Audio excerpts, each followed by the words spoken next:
everybody. Welcome back to our YouTube channel, Ancient Greek channel on the Koine Greek grammar. It's a pleasure for me today to introduce you to this new lesson, Lesson 2, Part 1 on the pronunciation of Greek Koine. During this lesson, we will see the phonemes and the syllables. By the end of this lesson, you should be able to read the Greek letters and break Greek words down into syllables. But before proceeding, I have to let you know that the pronunciation that you're about to see is not a unanimously accepted one, but is the most common and the most accepted one. Because Greek scholars, have a lot of disagreements on the pronunciation of ancient Greek, especially the Koine Greek. But they managed to agree, at least for most of them, on a pronunciation, and that will be the pronunciation that I will present in this lesson. So let's dive in our lesson for today. And let's say hello to our friend Eutychus, who will be presenting us the Greek alphabet again, but this time it's going to be a little bit different. Since in the previous lesson we've seen the name of the letters, we've seen the vowels, the different categories of letters in Greek, the vowels, the consonants, okay? But today we will be seeing the sound of the letters, and that's what we call phonemes. Well, let's start with our first letter. First in the list, alpha. Alpha, well, it's one of the easiest letters to pronounce in Greek. It is pronounced like our A in English, like in father. Okay, father, alpha. And the English equivalent is the A. Okay, so this is an example here. In this column, you got English words with the red letters are the pronunciation, the letters that correspond to the pronunciation of the Greek letter, and then here you have the English correspondent letter to each Greek letter. Now the second letter in the list is beta. Beta is pronounced like B in boy, and our English correspondent or English equivalent letter is B. Gamma. Gamma is pronounced like G in go. Delta is pronounced like D in dawn. Epsilon is pronounced like E in bed. So the sound is eh. Zeta. Zeta is kind of tricky because it can have two different pronunciation. Not too different though. Zeta can be pronounced like Z in zero or like D in ads. So how do we know? Let's call on Athena, who will be helping us with this. So yes, what's the difference, Athena? The difference is that zeta is pronounced as Z in zero at the beginning of a word, and as D in ads in the middle of a word. So just like the sigma, in the previous lesson, we've seen that the sigma can has two different forms depending on its position in a word. Zeta can have two different pronunciations depending on its position in a word. If zeta begins a word, it will be pronounced as Z in zero. But if it is in the middle of a word, it will be pronounced as D. Okay? So that's why we have Zoe, not Zoe, but Zoe, and baptizo, not baptizo, but baptizo. Thank you, Athena. We'll get back to you later. Now, after zeta, we have eta. Eta is pronounced like A in they obey. Theta is pronounced like TH in theology. Yeah. In English, we have this TF. It's not an F sound, but it's like a TF sound. That is TH. Okay? So, theta is the Greek equivalent for this English sound, theology. And Yoda is pronounced like I in English, like I in machine when it is a long vowel, and like I in bit when it is short. Kappa is pronounced like K in kip. Lambda is pronounced like L in letter. Mu or mu is pronounced like M in muse. Nu or new is pronounced like N in now. Xi or Xi is pronounced like Xi, Xi or Xi is pronounced like X, like X in X. Okay? Here, we are just here. And Omicron is pronounced like O, like O in omelette. Pi is pronounced like P in put. Rho is pronounced like R in row. Sigma is pronounced like S in single. Tau is pronounced like T in top.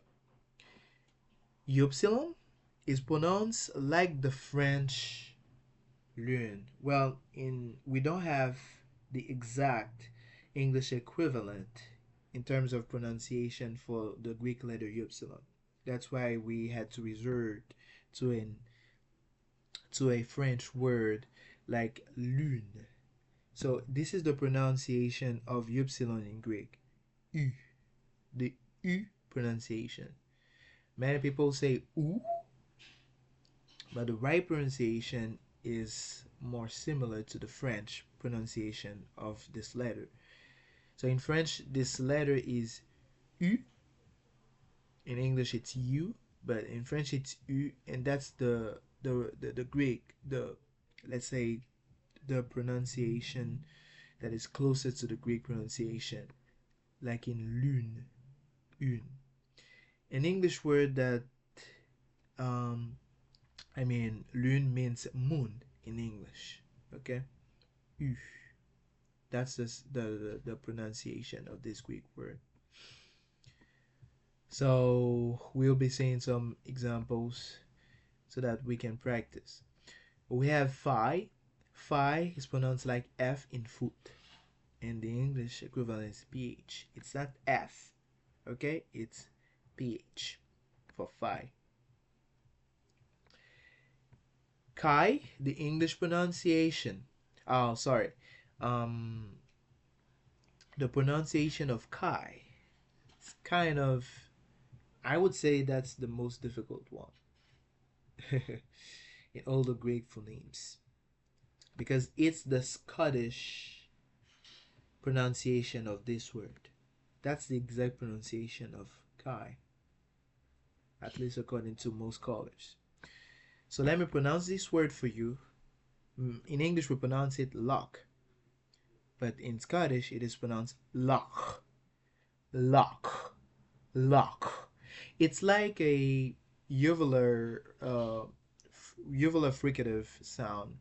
So there is a lot of friction on your uvula, and it's lock, lock. You try to. It's a very throaty sound. Lock. It makes a lot of pressure on your throat. So I know it might be very difficult for most of you. So that's why I've searched for an English word that might have a sound that might have the chi sound, or a sound that is really close to the chi sound, but it's not the exact one. Is the ch in chemical, because chi is not kappa. Kappa is the k, the normal, the natural k sound in English, but chi is like a very hard, I would say, hard K, and it's even pronounced like with your throat and the friction of your uvula. Okay, so the right pronunciation is like in Christus. It's not Christus, it's Christus. but we can still say Christus with a focus. Okay, I want to put the like a focus on the K. Christus, Christus. Okay, just to show it's not a natural K.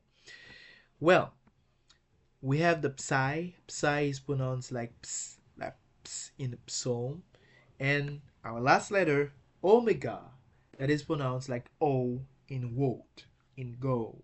Okay, and this little dash over the O is letting us know that this is the long. This is the long Greek O. The short Greek O is omicron. It's the same thing for epsilon.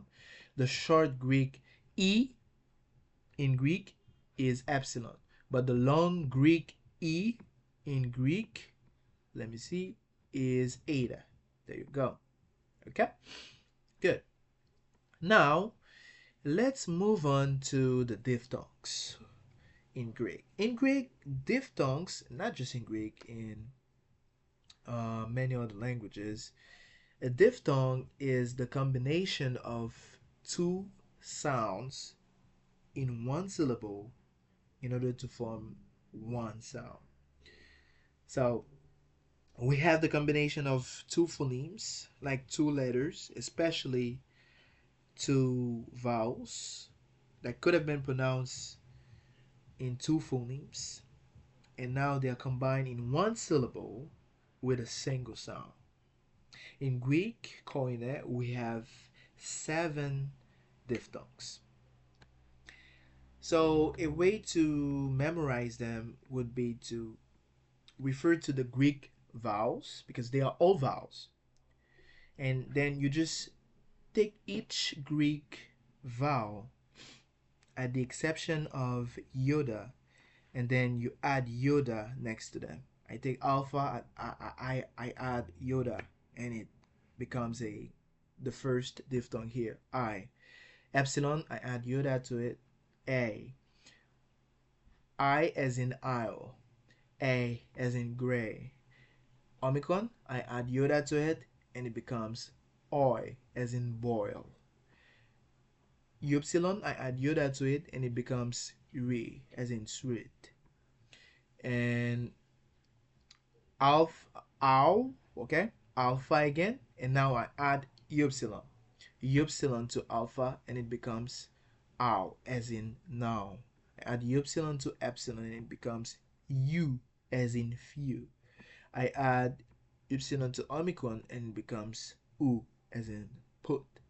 Okay, so the thing is, you add iota or upsilon to the other vowels just to make the diphthongs. It's important to understand that iota never goes before. It never goes in the first place. The first letter will always be another vowel different from iota. It can be upsilon, but iota will never be at the beginning of the diphthong. So if you see iota and alpha, it's not a diphthong. Okay, it's just two letters, two vowels together in one word. It's not a diphthong. In order for two vowels to form a diphthong, they should have these forms. Okay, they should have these forms in the same letters order, as you can see them here.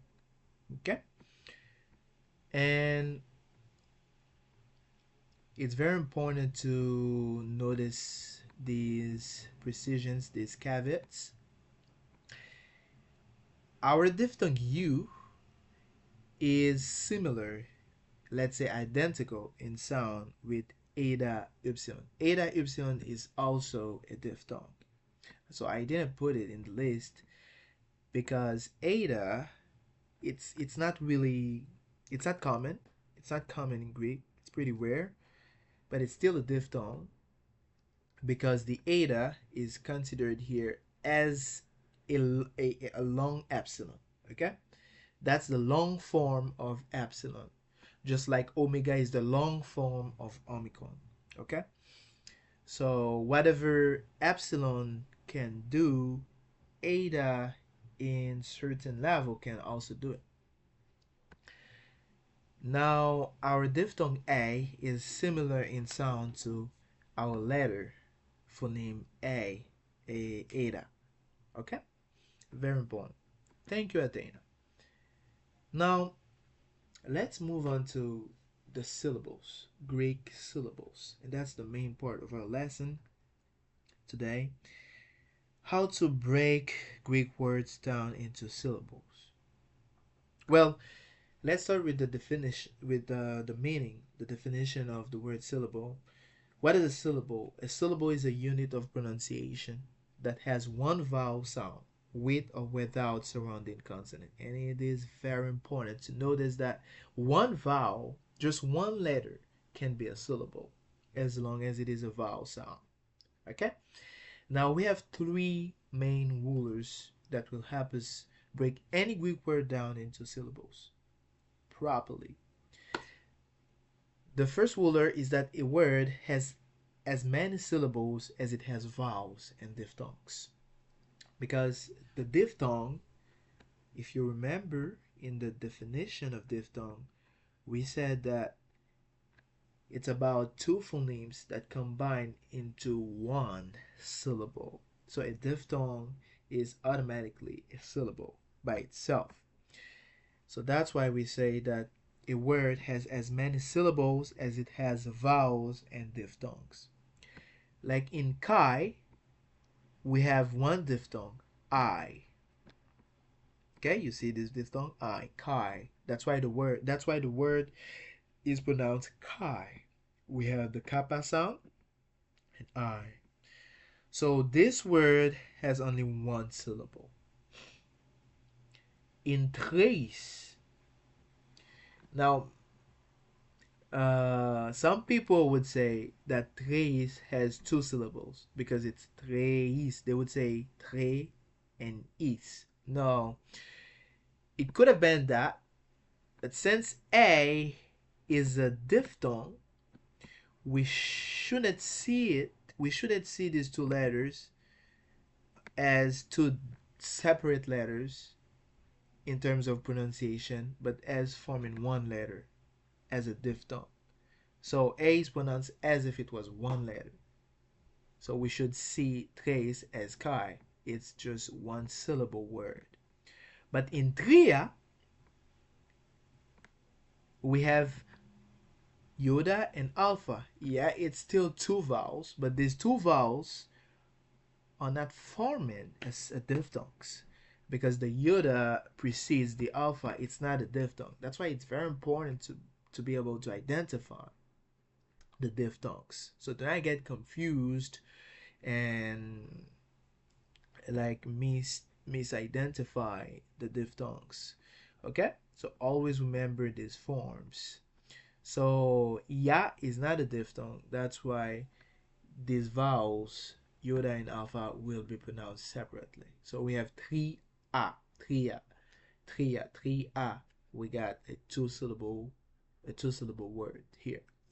Second ruler, if two consonants occur in succession in the middle of a word, they will divide, or they will be divided, okay, in two syllables, only if they can begin a word. If not, they will form one syllable. What does it mean? Like in the word agenation. In this word, we have two consonant, two consequent consonants, nu and nu. It's like a double consonant. And these consonants are divided into different syllables. Why? Because in Greek, nu, double nu never begins a word. When two consonants, either they are either identical or not, occur in the middle of a word, they are pronounced separately only if they can begin a word. If not, they will be, yeah. So if not, sorry, they will be pronounced like together as one consonant only if they can begin a Greek word. If they cannot begin a Greek word, they will be pronounced separately. Okay. Now let's take an example. Adelphus, another example. Adelphus, that's another example of two consonants that cannot begin a Greek word, and therefore they are pronounced separately. So we have Adelphus, not Adelphus, but Adelphus. But in Christos, we have Sigma Tau. Sigma Tau begins a lot of words in Greek. So that's why it is pronounced, or they are pronounced like combined. Okay, they can belong to the same syllable. They are not divided like in Adelphus, Lambda, Phi, and Phi, and in Egenasen. Okay, pretty easy. The third ruler is that in the case of three consonants, the first consonant closes one syllable and the others will begin the other syllable. So let's say that here we had a lambda. Okay, so let's just suppose it. So the lambda will, a lambda in the middle, the lambda will belong to this syllable, while this nu will still belong to this first syllable here. Okay, this second syllable here. Good. Now in Greek we have some names for the syllables, depending on their position in a word. Like the last syllable of a word, like the word epignosis, okay? Because it's epsilon, pignosis. Epignosis has four syllables. E, P, gno, okay? Gnosis. Sis, the last syllable is called ultima. Okay? Now, the syllable before the last, I mean next to last syllable, is pronounced the penult. Okay? Yeah. And the next to the second syllable, okay, before the last one, is pronounced antepenult. So ultima, penult, antepenult. We don't have a special name for like the next to the antepenult. Okay? So that's all for the syllables in Greek. Now let's do some exercises. I will just do one, let's say two, okay? And then you'll have to do the other exercises by yourself. Let's try, okay, with these two first words, pistis, eleos. Why do I pronounce it pistis? Because it's pi, iota, sigma, tau, iota, sigma. Okay? So the pronunciation is pistis. It means faith. So can we break this down into syllables? How many syllables will it be? Yeah, all right. It will be two syllables. Pis, tis. Okay? Because that's the only way we can keep the vowel sounds. Okay? We cannot say it's p. It will not have a vowel sound. So it's pis, tis. Eleos, that means mercy. Eleos, the lambda, okay? So how can we break this word down into syllables? How many syllables can we get out of it? Wow, congratulations. Three syllables. E, le, us. So we cannot say it's e, leos. We can't say two because eo is not a diphthong. Okay? It's just two vowels next to each other. So we separate them and we had three syllables. E, le, us. So try to pronounce and to separate, break these next words, okay, down into syllables, and just let me know in the comments how you will be doing with that. Okay, let me know also your feedbacks, and if you have any questions, just put it in the comments. And don't forget to subscribe and then like the channel. That'll be a good motivation for me, guys. May God bless you and help you have fun in the Koine Greek. And just before leaving, I have a last important precision for you guys. This is this one. We kind of forgot about it. When gamma is followed by gamma, kappa, and chi, it is pronounced like N. Okay, so that's a new one. Like in it should have been agelos, but instead is angelos. Angelos. Okay, so that was the last precision I had for you guys before leaving you. So yes, see you for lesson 2, part 2.